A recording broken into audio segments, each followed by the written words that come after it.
Mnamo Juni 20, 1987 katika milima ya Ararat, Uturuki ilitambua rasmi ugunduzi wa safina ya Nuhu.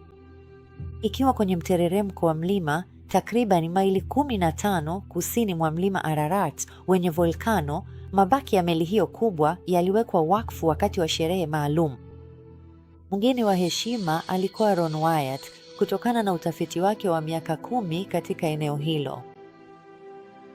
Hadithi ilianza mnamo 1957 wakati wa vita baridi. Picha za angani za mashariki mwa Uturuki zilizopigwa wakati wa kutafuta vituo vya makombora vya Kisovieti zilipoonyesha umbo la ajabu la mashua milimani futi 6300 juu ya usawa wa bahari. Life Magazine iliripoti hadithi hiyo baada ya msafara kutoka Marekani kwenda kwenye eneo hilo mnamo 1960. Baada ya kulipua mashimo kwenye umbo hilo la ajabu, washiriki wa timu hiyo waliondoka na hitimisho kwamba hakukuwa na kitu chochote cha maslahi ya kiakiolojia. Ron Wyatt, kama wengine wengi, alisoma hadithi hiyo, lakini alikuwa na maoni kwamba eneo hilo lilihitaji uchunguzi zaidi.